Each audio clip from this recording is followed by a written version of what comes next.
Happy Thanksgiving, everybody. Happy Turkey Day. And more of all, happy Big Ten rivalry week.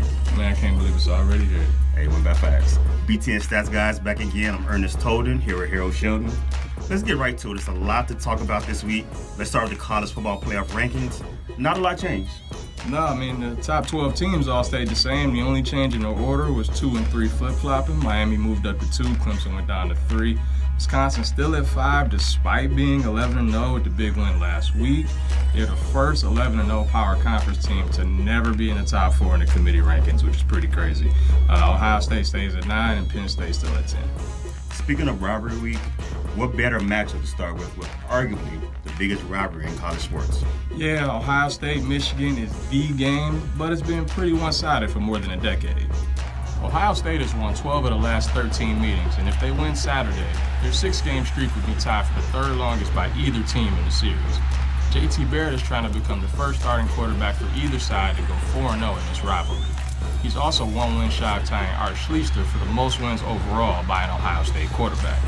Meanwhile, Jim Harbaugh is trying to avoid going 0-3 against the Buckeyes. The only Michigan coach to lose his first 3 games against his arch rival was Rich Rodriguez. Harbaugh is just 1-6 against AP top 10 teams since taking over in 2015. So we know all about that game now. Let's talk about the oldest rivalry in college football. Definitely. Paul Bunyan's axe is on the line in Minneapolis. A borderline rivalry Wisconsin has owned for over a decade, but yet they're still seeking a first in a rivalry that goes back to 1890. The Badgers have won 13 straight beatings against Minnesota, the longest win streak by either team in the history of the series. A series that is currently knotted at 59, 59, and 8. If the Badgers are to extend that win streak this weekend, they will have the all-time edge over Minnesota for the first time. A win will also cement a perfect regular season for the Badgers as they seek their second 12-win season in program history, and will also become just the 7th Big Ten team in history to finish a regular season at least 12-0 or better. Meanwhile, the Gophers are one of 21 FBS teams fighting for bowl eligibility this weekend. But a loss wouldn't put the nail in their bowl hopes just yet. A 5-win Minnesota team will still have a shot at a bowl game if there aren't 78 eligible teams to fill the 39 bowl games. The Gophers have the highest APR score among Big Ten teams and will be 3rd in the pecking order behind Air Force and Duke.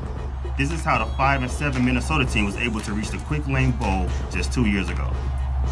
If the Gophers can't pull off the upset this weekend, they'll be rooting for a lot of losses across the country. Yeah, absolutely. Meanwhile, of those first 2 games we talked about, none of them playing for the bucket, though. That's true. That's the beauty of this week. All the rivalry trophies. You got the axe, you got the top hat. That's the Atlanta Lincoln, by the way. The Hy-Vee Heroes Trophy, and of course, the bucket. Can't stop the bucket.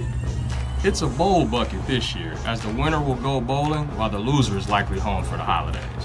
Indiana has won 4 straight bucket games, which hasn't happened previously since the mid-1940s. The Hoosiers have never beaten Purdue 5 straight times. They're trying to make a bowl game in 3 straight years for the first time since 1986 to 88, and to finish the regular season with 3 straight wins for the first time since 1946. Meanwhile, Jeff Brom is trying to join Joe Tiller as the only Purdue head coaches to lead the team to a bowl game in his first season. The Boilermakers haven't gone bowling since 2012. So we got rivalries, we got trophies and all that stuff, but it's Thanksgiving, so what was the spread at the house? It's a lot of things. I'm a greens man, little mac and cheese, little turkey. Hurt nobody. You're right about that. We got mac and cheese and we got greens too, but let me tell you, wife, she threw down. We got the duck fat chicken, we got the roast with the coffee rub. Shout out to the wives for keeping the bellies full. And I know you'll probably be feeding your face, but you can still follow us on Twitter at BTN Stats Guys. Enjoy all the food and all the games this weekend, and check back with us next week for little Buckeyes and Badgers as we talk about Indy. Happy Thanksgiving.